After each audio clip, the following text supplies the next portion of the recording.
A few things that I just wanted to say before Maharaj starts is just a small introduction about Maharaj. So Bhakti Charu Swami was born in Bengal and went to study in Germany.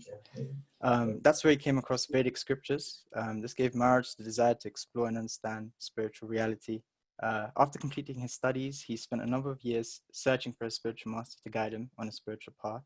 His search came to an end when he came across Srila Prabhupada's teachings in the form of one of his books, The Nectar of Devotion. As he was reading his book, he became more and more convinced that Srila Prabhupada was the person who could properly guide him on the spiritual path, and thus he accepted him as his spiritual master. So a few things about Maharaj right now. So he's based in Ujjain in India. He does a lot of projects there, preaches extensively there. He has a massive audience, especially like professionals and university students. He also spends a lot of his time at the farm community in Florida. The D-Land Temple, which is the name of the temple there, is a fairly new project which Maharaj has been managing very beautifully. Maharaj is very dedicated to Srila Prabhupada and actually was his personal cook. He was also Srila Prabhupada's primary translator for his books in Bengali.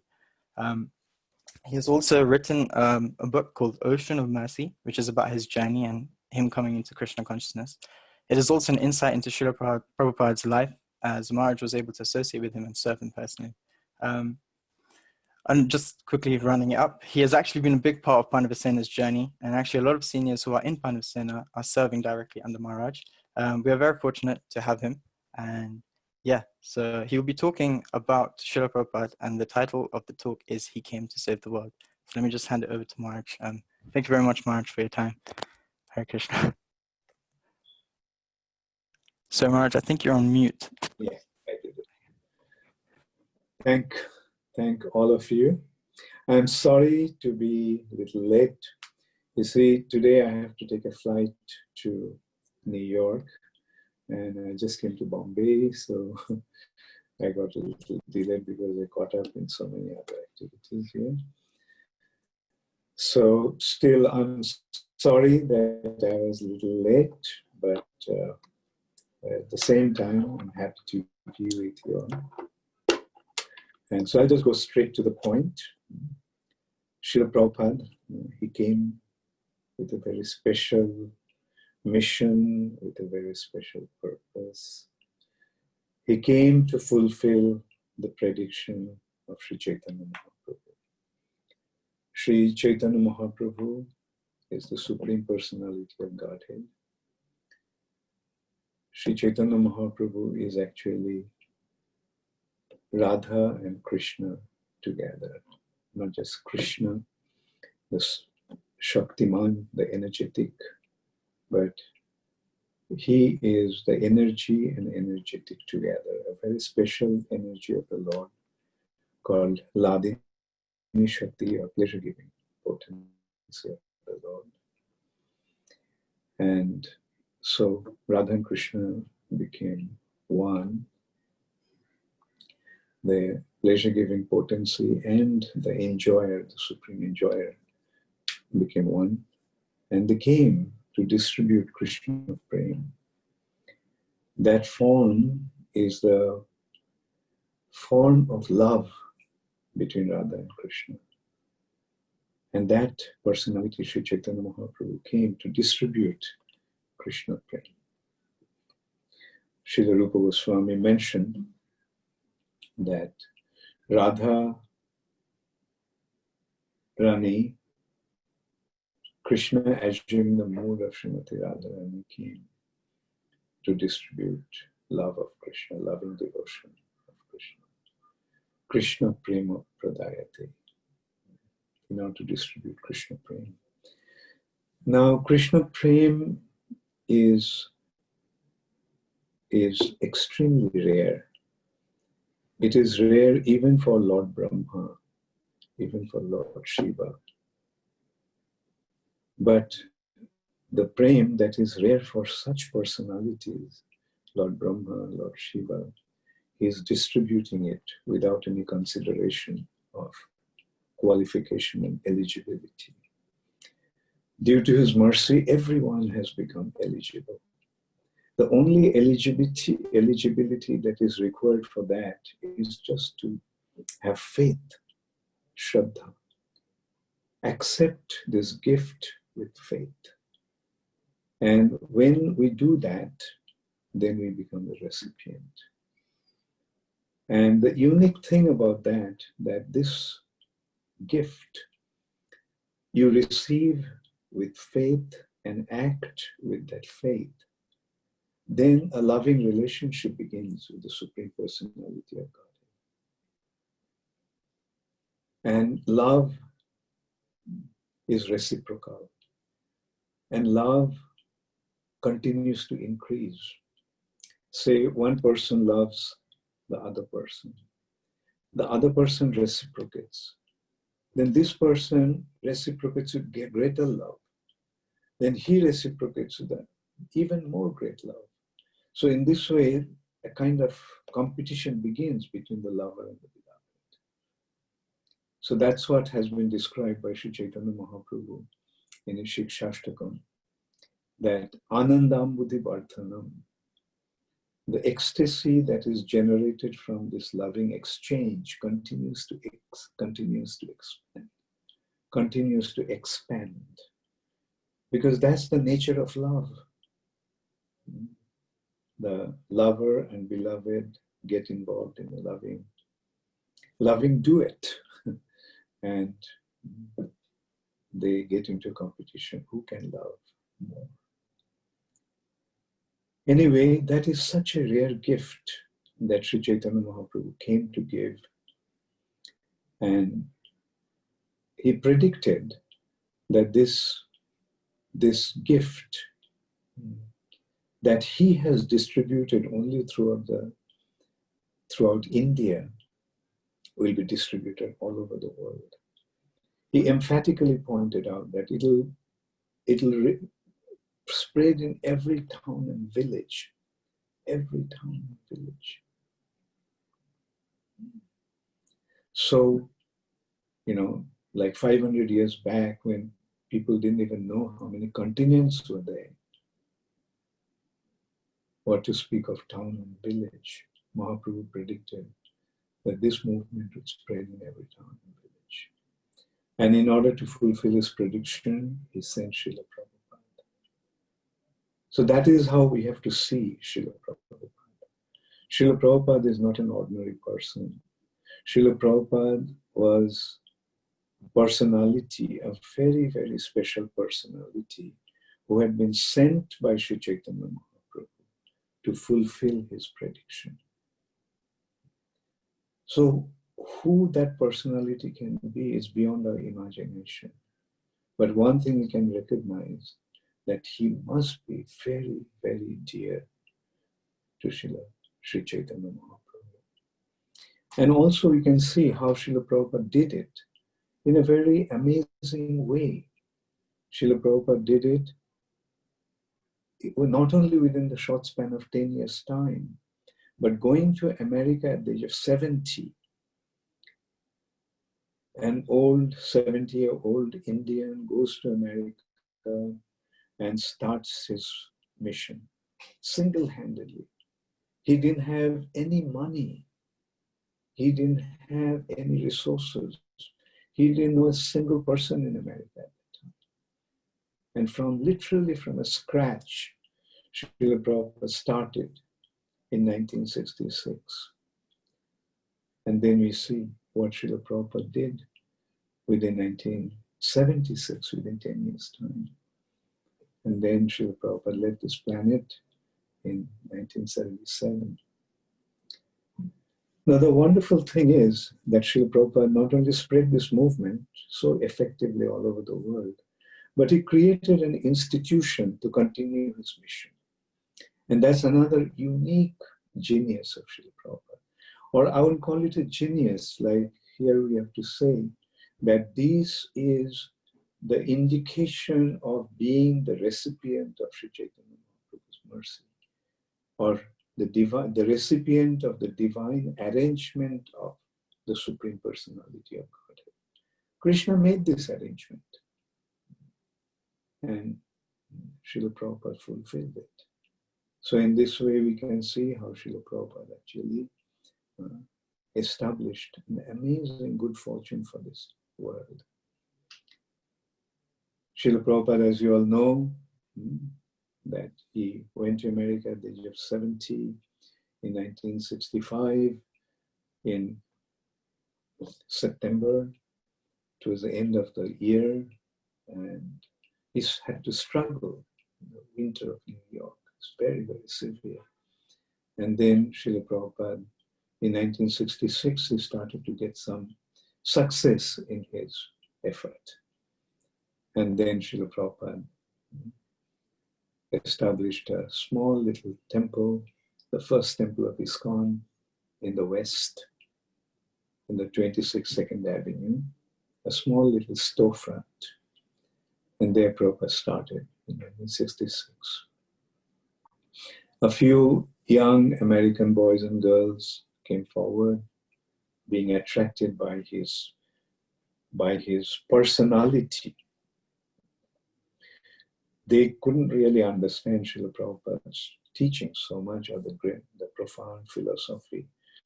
But what they actually became attracted is Srila Prabhupada's personality.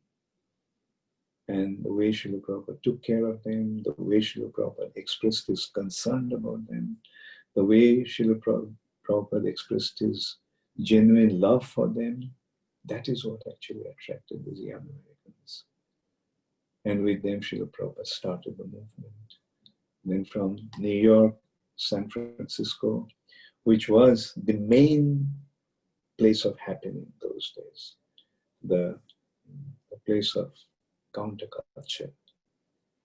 And that's how it just started. Los Angeles, Chicago, Boston, Montreal, Ann Arbor, Michigan. So one after another center started. And then 3 married young couples came to London. And you all know that, how it happened. Like George Harrison became interested in Krishna consciousness. And in this way, the movement started to grow. And I was very fortunate to be able to come to this movement. But the unfortunate aspect was that I came very late. I actually came across ISKCON movement in 1970 in Hamburg. I used to visit the temple, but anyway, I couldn't recognize the importance of that movement at the time. And eventually, in 1974, I went back to India in search of a guru. And 75, actually. And then I was searching for a guru. I decided to take to spiritual life. And I knew that to step into spiritual life, I need the guidance of a spiritual master. And I felt that when I went back to India, I would get a guru straight away. But in spite of 1 year's search, I couldn't find anyone. I couldn't find anyone to whom I could offer myself to completely, with total surrender. And in a way, I kind of started to see that these people do not really know the real path. They themselves are probing in darkness. And then when I gave up my search, then I got one book called The Nectar of Devotion. So you know who the author of that book was. And as I started to read the book, I went home in the evening and I started to read. And I was so fascinated by that book from the very first page, actually. I felt this is what I was actually looking for. And I kept on reading until I fell asleep. The next morning, I started to read it again. And that night, I had a dream, and I saw Srila Prabhupada in a dream. I saw him sitting that looked more like a throne, because in India, the sadhus did not sit on an elaborate seat. But Prabhupada, I saw him sitting on a Vasasan that looked like a throne. And there was a brilliant light coming out of Srila Prabhupada. And just that sight made my heart literally jump in ecstasy. And I offered my obeisances, realizing that finally I found my spiritual master. Then my first meeting with Srila Prabhupada also was quite significant, I would say. I joined already after reading the book. I joined in Mayapur, and I got to know that Srila Prabhupada was in America. I was waiting for Srila Prabhupada to come back. And then finally got the news that Srila Prabhupada was in Kumbh Mela in Allahabad. So I went with a group of devotees to Allahabad to meet Srila Prabhupada. And it was impossible to meet Srila Prabhupada. Prabhupada at that time had about 10,000 followers, about 6,000 initiated disciples, and other 4,000 actually waiting to be initiated. And at a time like that, you can well imagine how difficult it must have been to meet Srila Prabhupada. But fortunately, it was arranged that Srila Prabhupada all of a sudden would leave. He decided to leave Kumbh Mela and go to Calcutta. So a Calcutta-bound, in a Calcutta-bound train, first class carriage was hooked on. And Srila Prabhupada with a small entourage was traveling there. And very fortunately, by the mercy of one of my leading God brothers, one of the God brothers who was the co-directors of Mayapur at the time, Bhavananda Prabhu, Bhavananda Maharaj, he came and told me that I was included in the team that would travel with Srila Prabhupada. The train started at night. The next morning,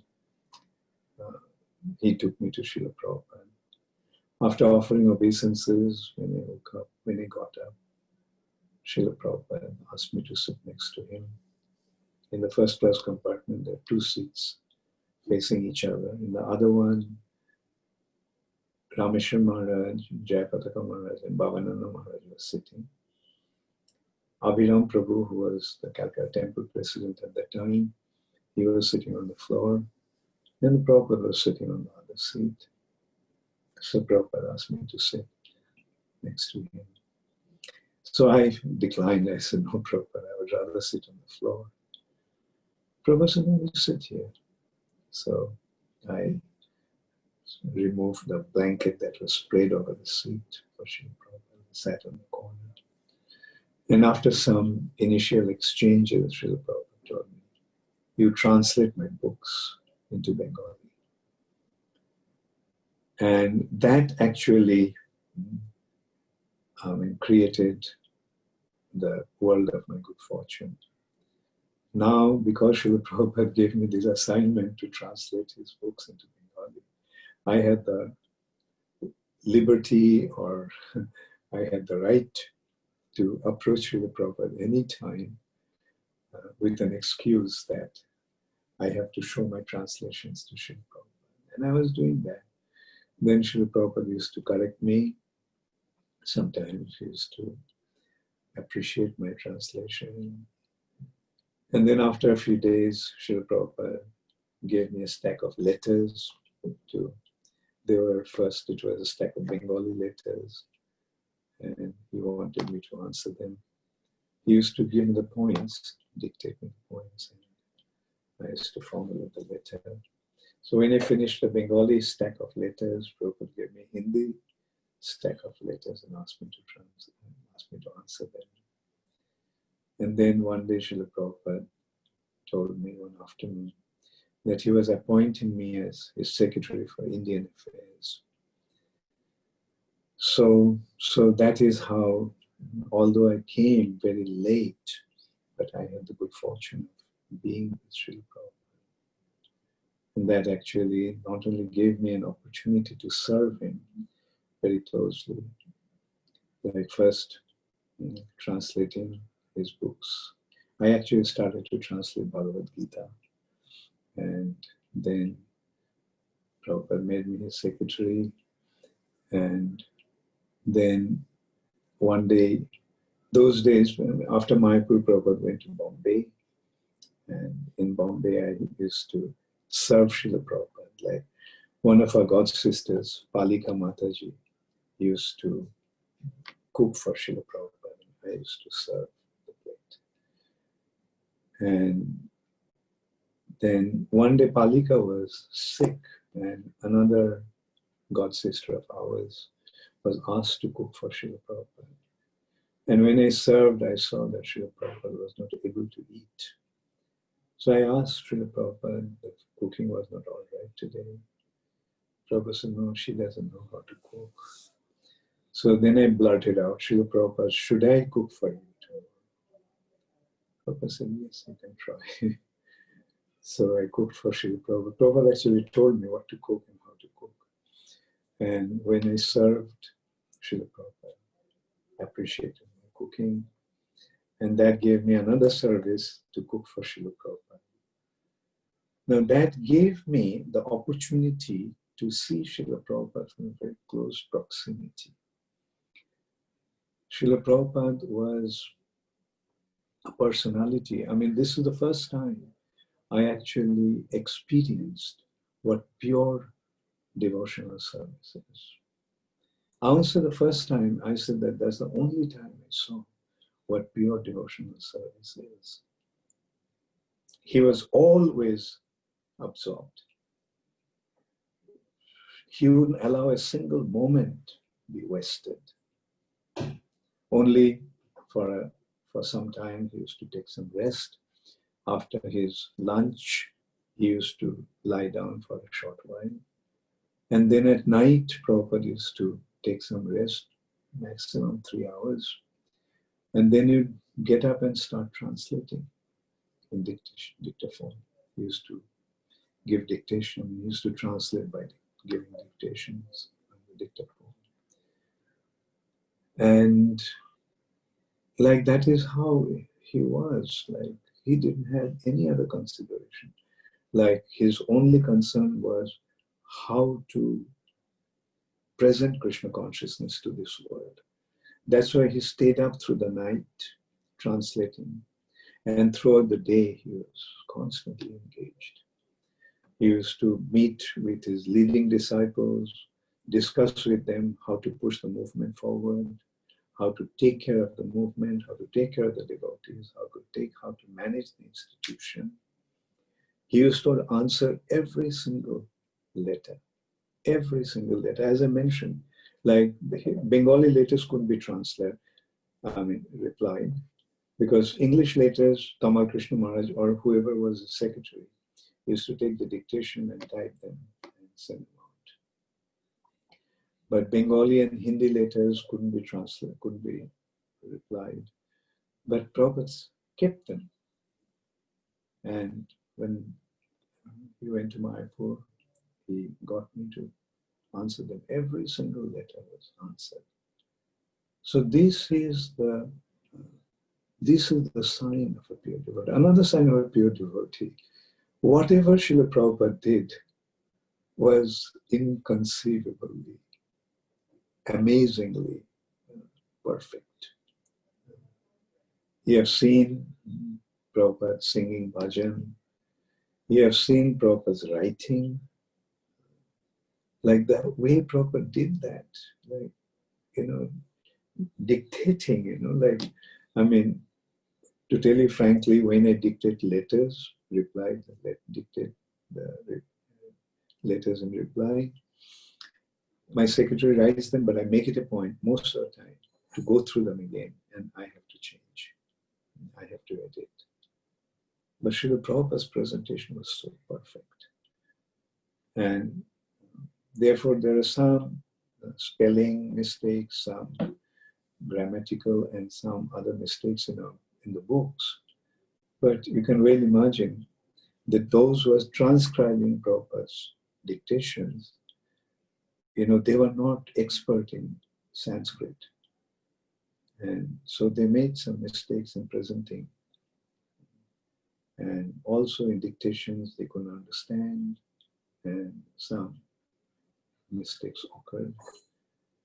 So in this way, we can see that Prabhupada was literally sent by Sri Chaitanya Mahaprabhu to fulfill his mission. And with all conviction, I can say that Srila Prabhupada was the person, and he also made the arrangement that this movement will continue without any interruption, provided we can hold the institution together. That's the unique gift of Srila Prabhupada. He gave us an institution, that the institution will continue the mission even after his disappearance. Like Prabhupada's Guru Maharaj, before leaving the planet, Srila Bhaktisiddhanta Saraswati Thakur, told his disciples that you collectively manage the institution, forming a governing body. But they couldn't understand the importance of that instruction. They felt that how a spiritual organization can be run by a group of managers. And erroneously, they appointed one Acharya, thinking that a spiritual institution needs a spiritual head. And unfortunately, when that Acharya had spiritual difficulty, and since the structure was resting on him, the structure collapsed when he collapsed spiritually. Therefore, Prabhupada emphatically told us, don't make the same mistake that my godbrothers made after Guru Maharaj's disappearance. And one thing he very emphatically mentioned, that he wanted them to form a governing body, form a collective form of management, and continue the institution. I am very frankly telling you all this because I see all of you as the future leaders of ISKCON. You all have to take up the legacy. You all have to carry on to continue Sri Chaitanya Mahaprabhu's mission. And so Srila Prabhupada gave us the understanding that collectively manage the institution. And ISKCON stayed loyal to Srila Prabhupada's instruction. And Prabhupada himself actually guided them. During his time, the important thing to note, Prabhupada got a small little place in New York, and he formed a society and registered it, the International Society for Krishna Consciousness. Mind you, just when Prabhupada went to America, got a little place, a few devotees are just coming. And the first thing Prabhupada did is establish an institution. Why? Because Prabhupada knew that he didn't have much time. When you're 70 years old, you know that you don't have much time. So Prabhupada, with that understanding, immediately formed that institution. And he, along with that, he actually formed a GBC governing body. Young Americans and Prabhupada.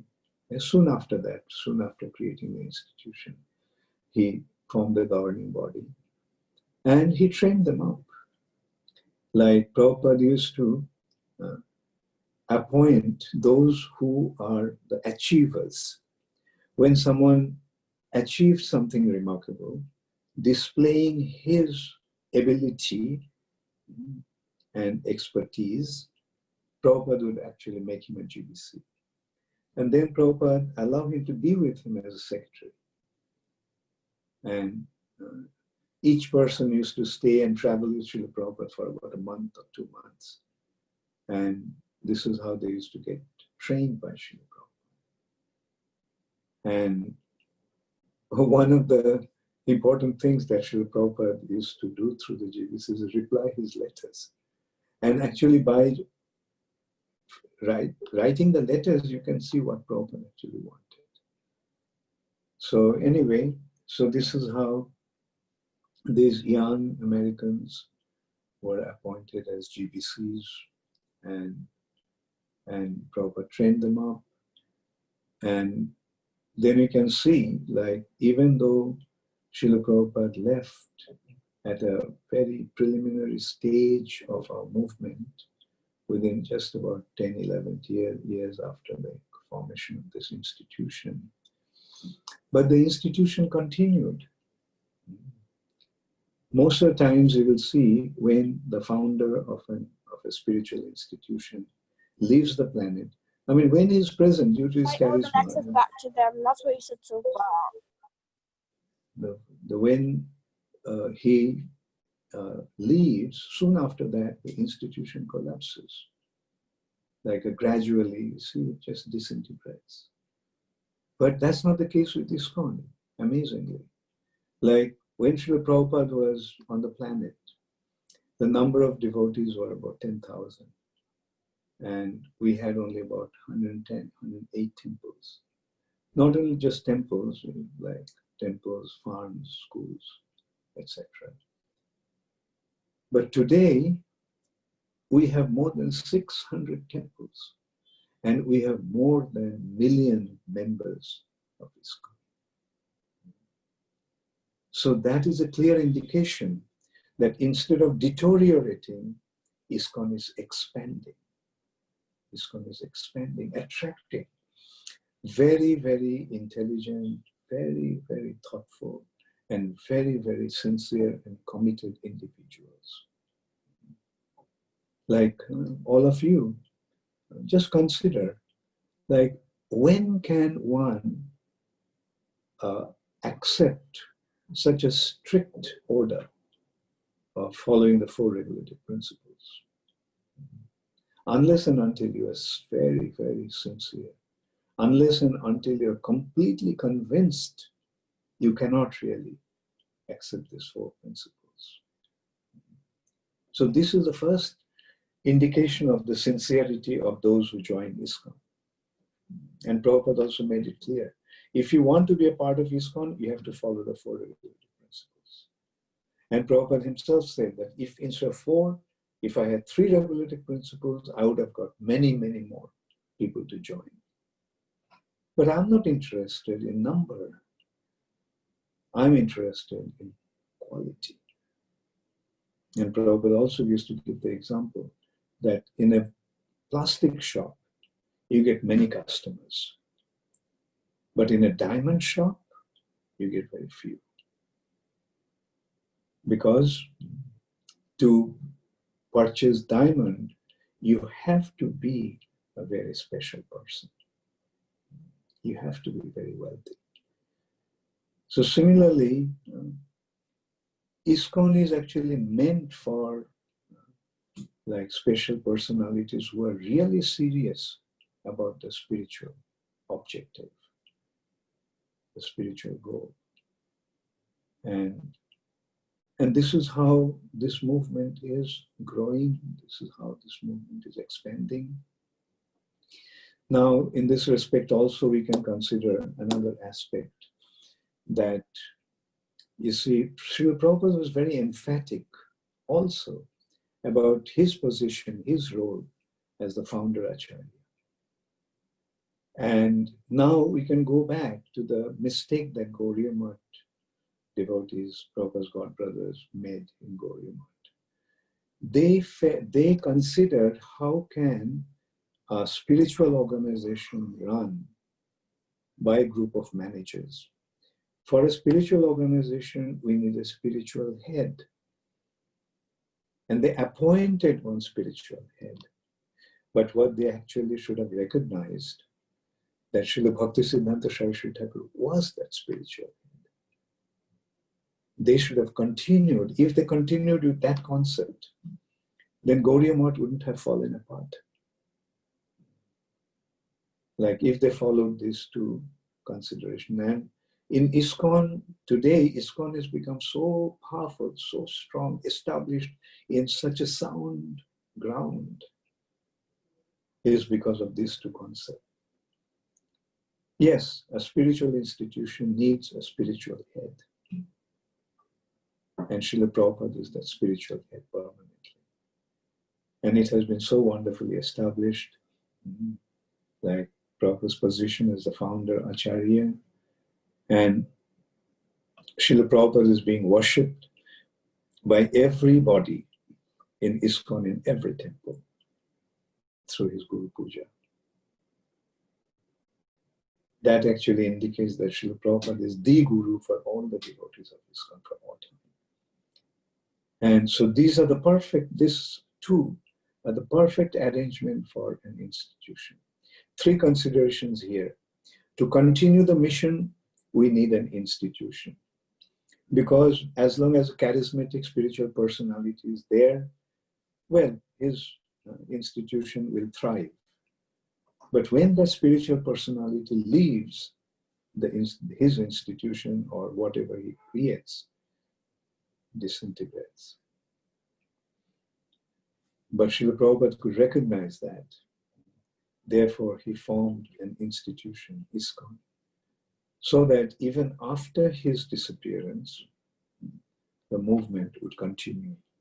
And amazingly and most expertly, Srila Prabhupada didn't put himself in the forefront. Those days, like hardly anyone knew that Prabhupada is the personality behind the Hare Krishna movement. They knew this movement as a Hare Krishna movement. And they knew that ISKCON is the organization. Like practically even now in India, in Mayapur, our temples are known as Sahib Mat.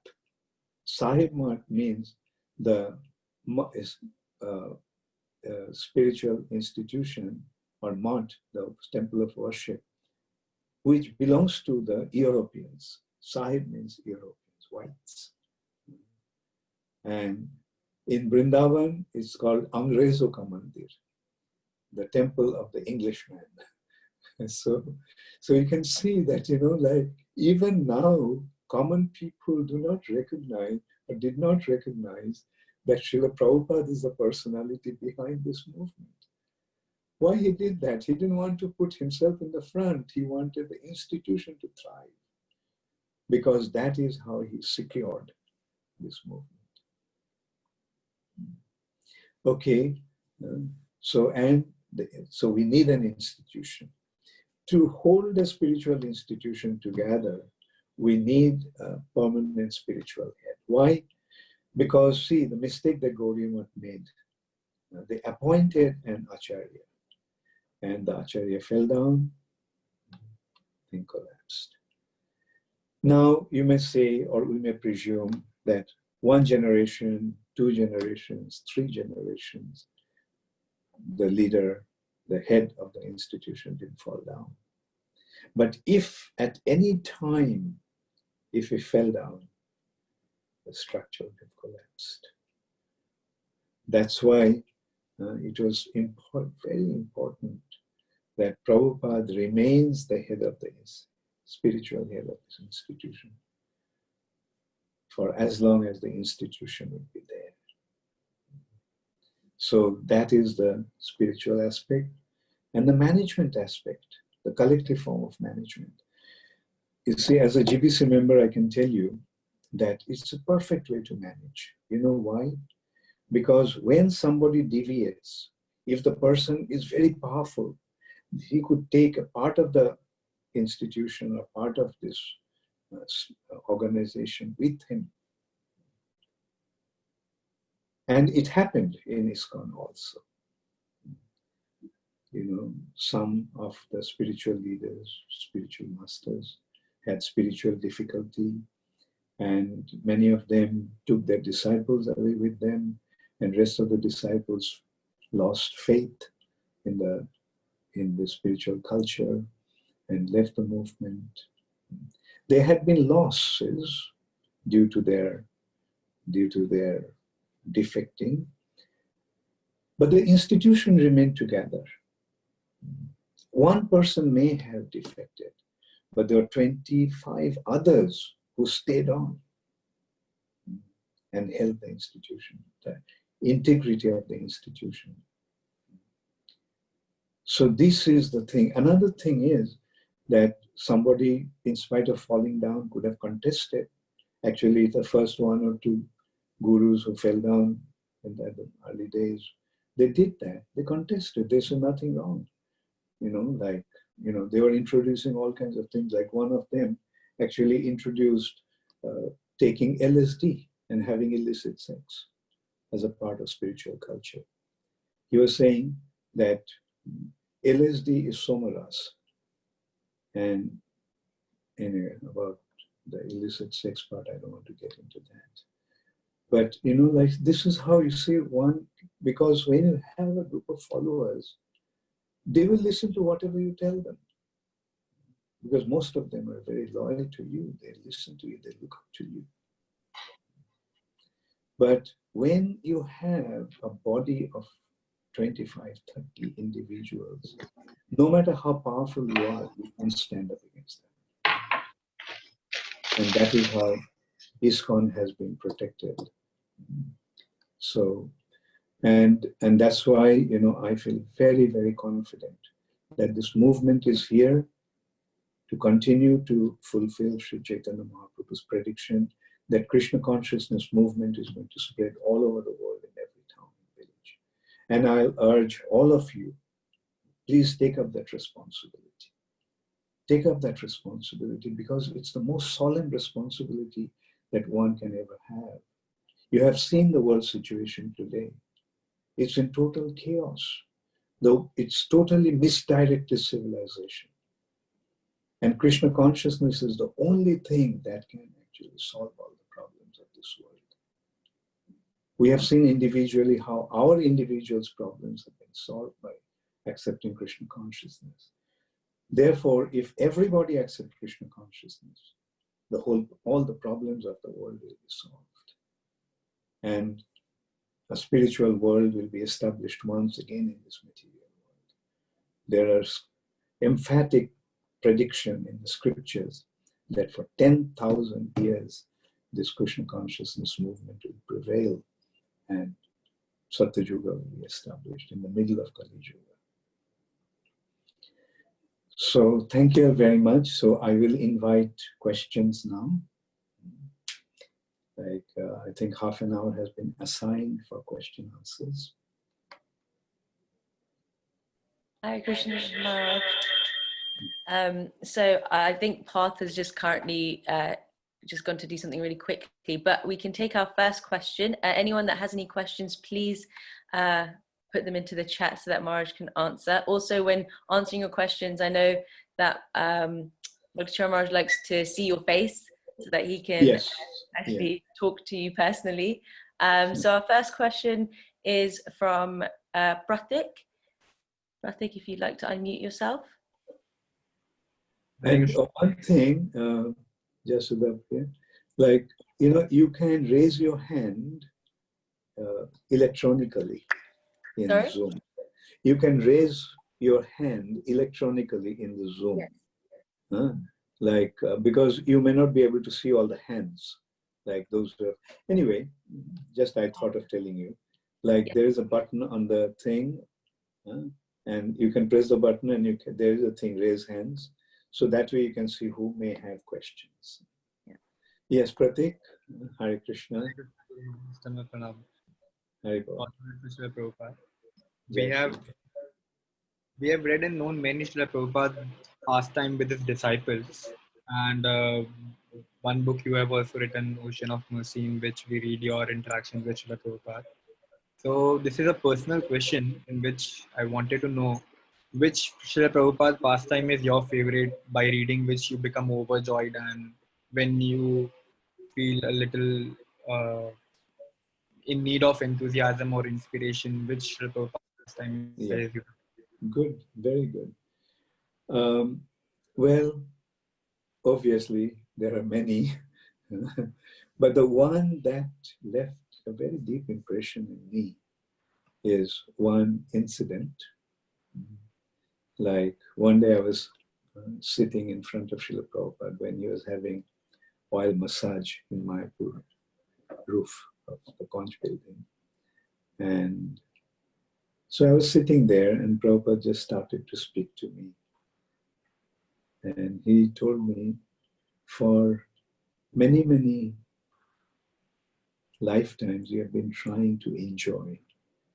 And you can see that you're still not satisfied. Just offer this life to Krishna. And then he kept on speaking, explaining the futility of our endeavor to enjoy the material nature and the importance of surrendering ourselves to Krishna. And then finally he told me, just offer this life to Krishna and see what happens. Even if nothing happens, what's the loss? It's just one life out of so many. But that instruction, really left a very, very deep impression in me. And I can say still now I'm trying to surrender myself to Krishna. Just offer this life to Krishna. Thank you so much, Maharaj. Thank you. Hare Krishna. Hare Krishna Maharaj.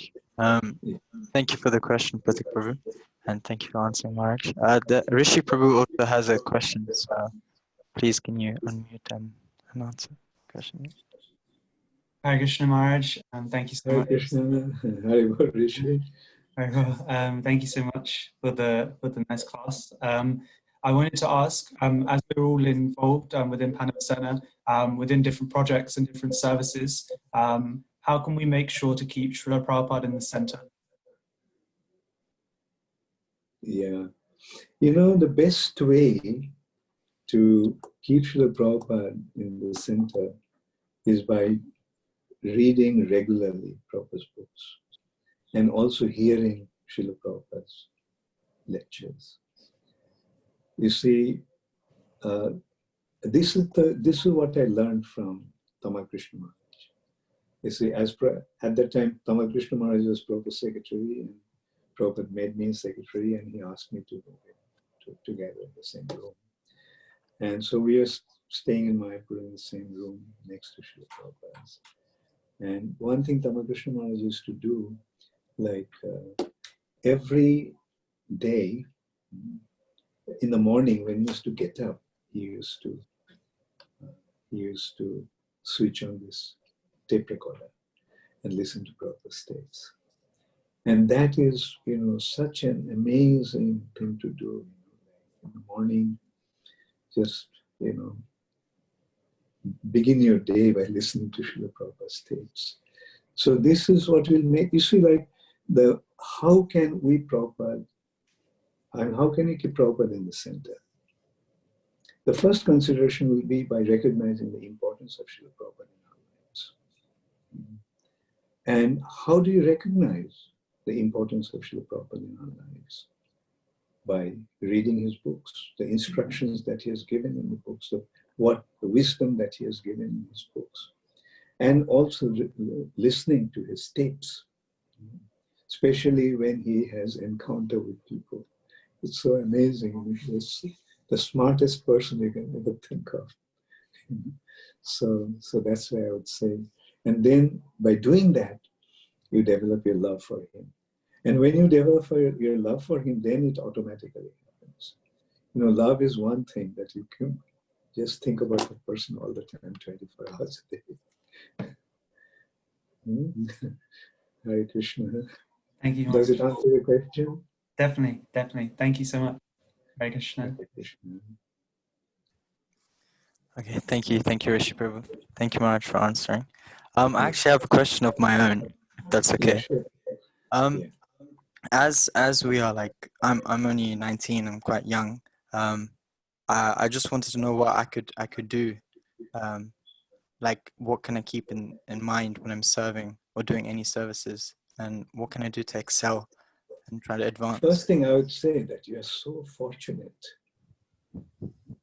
that you came to Krishna consciousness at such a young age. I wish I could, yes, and when you take something at a young age, your commitment becomes very, very strong. So please take to this process wholeheartedly. You have come, recognize the fact that you have come to the right place at the right time. Commit yourself to Krishna consciousness. And quoting Srila Prabhupada, I also will say, just offer this life to Krishna. Right? And for so many lifetimes you have been trying to enjoy, and you're still not satisfied. So why waste your time? Just offer this life to Krishna and see what happens.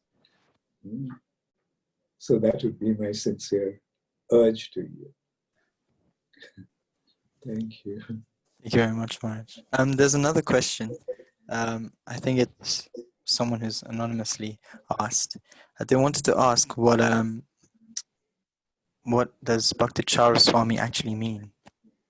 Okay. The word bhakti, loving devotion to Krishna. And charu means beautiful. So I think it means that one who is beautiful in his devotion to Krishna, and I am his servant.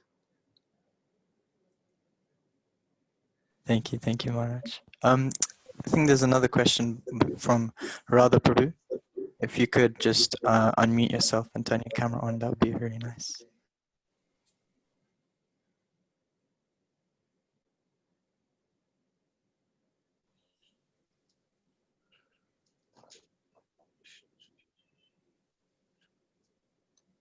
Hare Krishna Maharaj. Please accept my humble obeisances. All glory to Srila Prabhupada. Yeah. How did Srila Prabhupada remain so determined and fixed? How did Srila Prabhupada remain? So determined and fixed, even after going through so much obstacles, and how can we develop such a mood? Yeah. That commitment and that determination comes from one's love for the Supreme Personality of Godhead and accepting Him as the most important personality in his life. So that is what, and that's what we have to learn from Srila Prabhupada. We have to accept Krishna as the Supreme Personality of Godhead, the Supreme Creator, the Supreme Proprietor, the Supreme Controller. And we must recognize that we are His servants and we should just be engaged in serving Him. And that is what will create that determination and conviction. And ultimately it's love. When you love somebody, then you will be prepared to do anything for that person. So it's up to us now to develop that love for Srila Prabhupada, develop that love for our spiritual masters, develop our love for Krishna, and the rest will happen.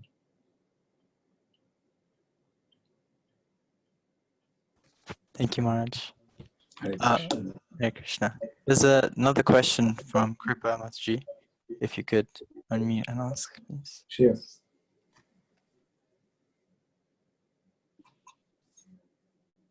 Hare Krishna, I hope you can hear me.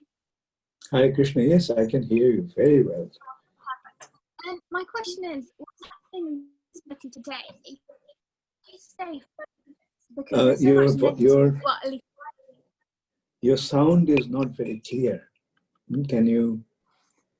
Sorry, I'll repeat myself. I said, what's happening in society today? How do you stay focused? Because I personally feel like all this negativity is going round. I'm losing track of who I am as a person. So how would you say to stay on the right path?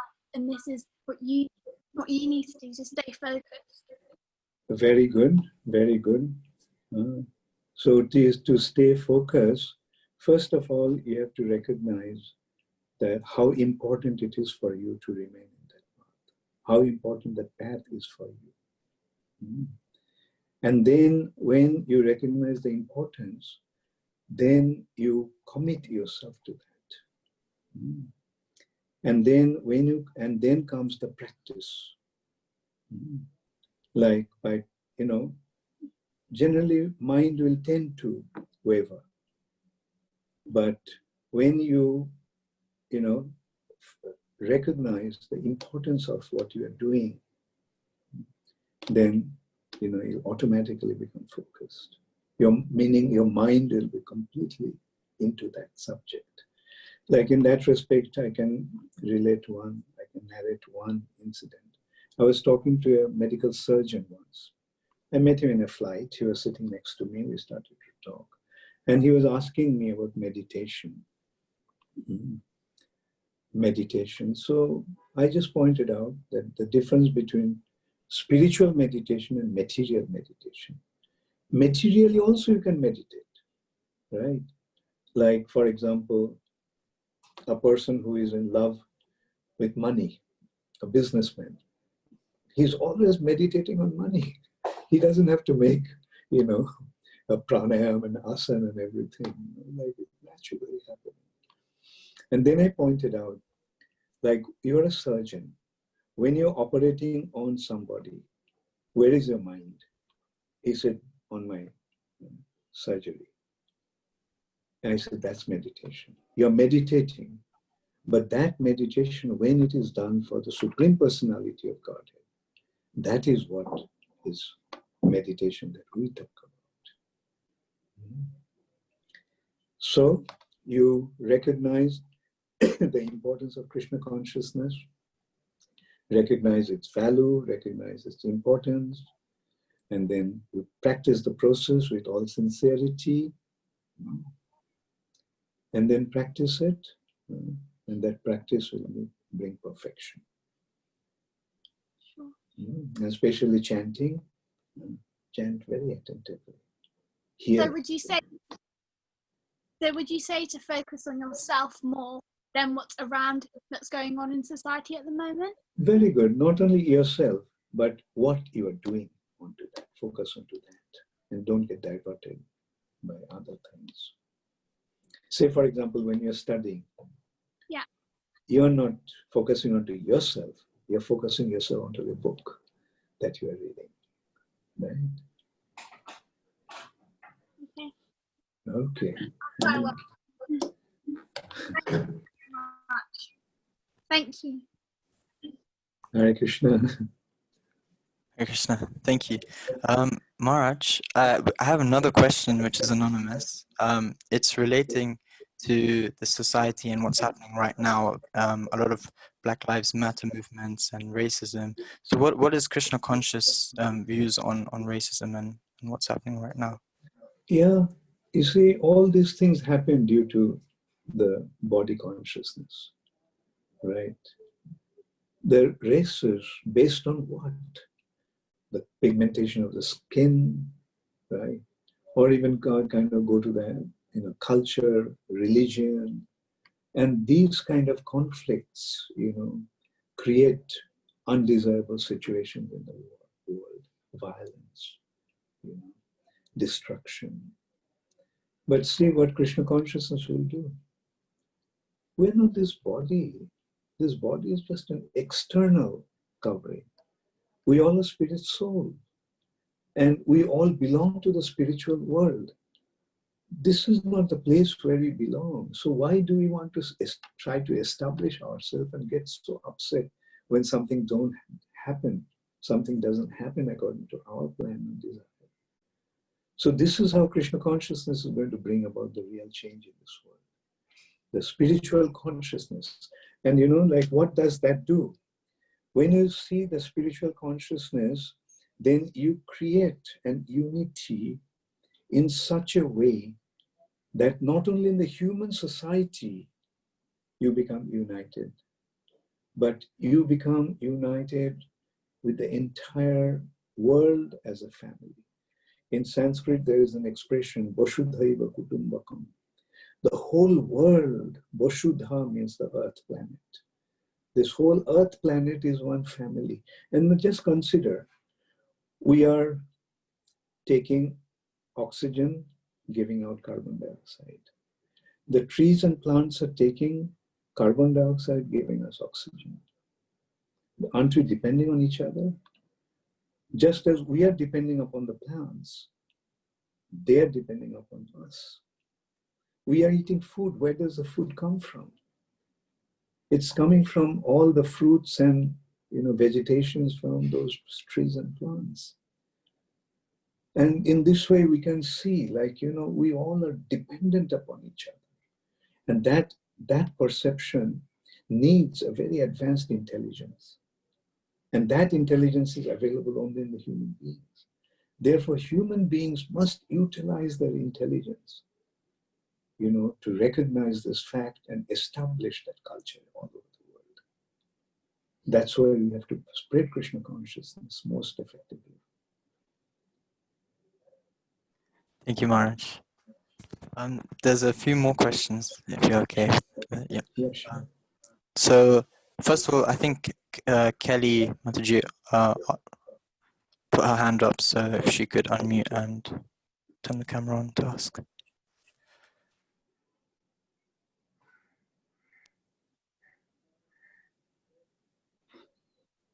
Hare Krishna, Mahar.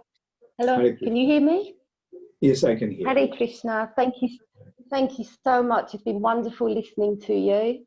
I just wondered if you had, I listened to you, I think a couple of days ago, and you were telling us about when you were chastised by Prabhupada. Oh, yeah. If possible, do you have another memory like that you could share? Because it was so touching. It was lovely to hear how sometimes we do need to be put in line and chastised. Yeah. Should I narrate that incident or something else? Something else is up to you. I will happily hear that again. Okay, some others may not have heard it. Yeah, others may. That's what I was thinking. Maybe I can. You see, one incident was, actually, I've been chastised by Srila Prabhupada many times. Once, Srila Prabhupada wanted some orange juice, but there was no orange in the kitchen. So I had to go out to buy the orange.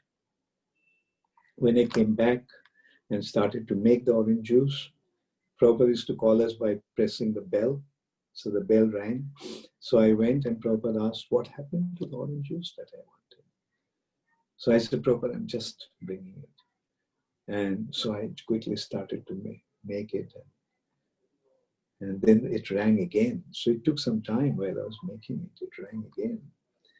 And so this time, the way the bell was ringing, I could make out how annoyed Srila Prabhupada must have been with me. So I quickly finished that orange juice, put it in a glass, and took it on a plate, silver plate, to Srila Prabhupada. As I opened the door to Prabhupada's room, I could hear something that sounded like a thunderbolt. Prabhupada saying that, take it away, I don't want it. No, I couldn't take it away, so I just, step by step, I kept on moving towards Srila Prabhupada and held it in front of him. And Prabhupada, for a few seconds, maybe about 20 seconds or so, he didn't pick it up. I was holding it in front of him. And then finally Prabhupada picked it up and he started to drink it. So when Prabhupada started to drink it, I realized that I forgot to bring a bowl of water that Srila Prabhupada will need to wash his mouth. And so I quickly went to the kitchen and got a bowl of water. And when Prabhupada was washing his mouth, I realized that I forgot to bring a napkin for Prabhupada to wipe his mouth. So I didn't go to the kitchen, but I just went to Prabhupada's wardrobe and got a small towel and gave it to Srila Prabhupada. I started to actually wipe Srila Prabhupada's mouth with that. Then Prabhupada started to speak. He said, see, you're trying to serve me so nicely, but I'm chastising you. Please don't mind that I chastise you sometimes. When Prabhupada chastised me, I didn't feel bad, but when Prabhupada started to speak like that, my heart really broke. And so I couldn't speak because my voice was choked. And then finally I spoke up and I said, Prabhupada, please don't speak like that. I make mistakes, and if you don't correct me, then what will happen to me? So that is one all the proper chastise, I could see what a soft and affectionate personality he was. Another time, I made a mistake in cooking. This preparation Prabhupada taught me, and this preparation used to have a lot of ghee and a lot of chili, red chili. And that day, Prabhupada's stomach was not very good, so I prepared that preparation without putting chili in it. And when I served Srila Prabhupada, Prabhupada took one bite, and he just flared up. I said, I personally taught you. How could you forget it? I personally taught you. How could you forget it? And in this way, whenever I went near Srila Prabhupada, he would just tell me, how could I forget what he taught me personally? Then after a couple of days, when Prabhupada's voice sounded a little more mellow, so I got some strength, courage. And I told Prabhupada, Prabhupada, I didn't really forget. I deliberately didn't put so much chili because your stomach was not so good. And Prabhupada said, then why didn't you tell me? Then I said, then Prabhupada told me that when you put a lot of ghee, there has to be a lot of chili. Because chili is hot, ghee is hot, but they counteract each other's effect. Thank you. Hare Krishna. Yeah. Thank you. There's just two more. One more is about asking, sorry, let me just quickly find it. Okay, yeah. How can we train? It's an anonymous question. It's how can we train, or are there any tips for us to take in terms of leadership positions within ISKCON? Very good, very good. You see, Chaitanya Mahaprabhu wanted everyone to become a leader.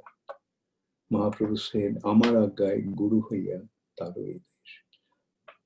To be a guru means to be a spiritual leader. But one has to be qualified. That's why he's saying Guru Hoya, right? Become qualified. And for that matter, I can tell you, it's a good follower that makes a good leader. So follow the process that Srila Prabhupada has given. Prabhupada actually given the legacy to all of his followers. But those who, and he himself said, those who follow will have the legacy. And we want this movement, in order to spread all over the world, needs so many gurus. So please take up the responsibility. Become a very good devotee. Become a very good leader. And spread this movement. Whoever you see, preach to him, guide him, help him, assist him. And that's how you become a leader. Whether you have a position, recognized, stamp or not, don't worry about that. Just act as a leader. You'll notice one thing, the good leaders didn't care for titles and designation, stamp. They just did whatever was needed, and in course of time, people followed them. Thank you, Maharaj. Sorry, if it's okay if I can just ask one more question. Yeah, right. You said that there will be two questions. Yep. So my question was in regards to the racism thing that you said. I just wanted to know what we could do now, because a lot of movements have started. People have been protesting peacefully. I mean, there has been violent sides of it, but they've been making a lot of noise. I think when they're in that angry, passionate mood, they're not going to listen. Okay. So let them, cool down. Okay. And they will see, at least if they don't, other people will see how it damages everything. It's so how damaging it is. And an intelligent person will naturally seek for some solution. Mm-hmm. And then, you tell them, not that everybody will become receptive, but at least some will become receptive. Yeah. So just keep trying. Thank you, Maharaj. Thank you so much. Thank you. Hare Krishna. Hare Krishna. All glories to Srila Prabhupada. Hare Gaur Premanande. Hare. Bol. So day after tomorrow, I have another session. I'll be in America at that time. And once again, I'm so sorry to be late today in the session. Not at all. Thank you, Maharaj. Please forgive me if I made any mistakes. No, you did it very well. Very well. We are so happy to see you all are coming forward.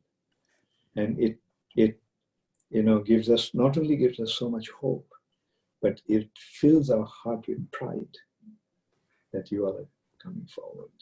Thank you. Thank you so so much, much. Maharaj. Thank you. Hare Hare Krishna. Krishna. Hare Krishna.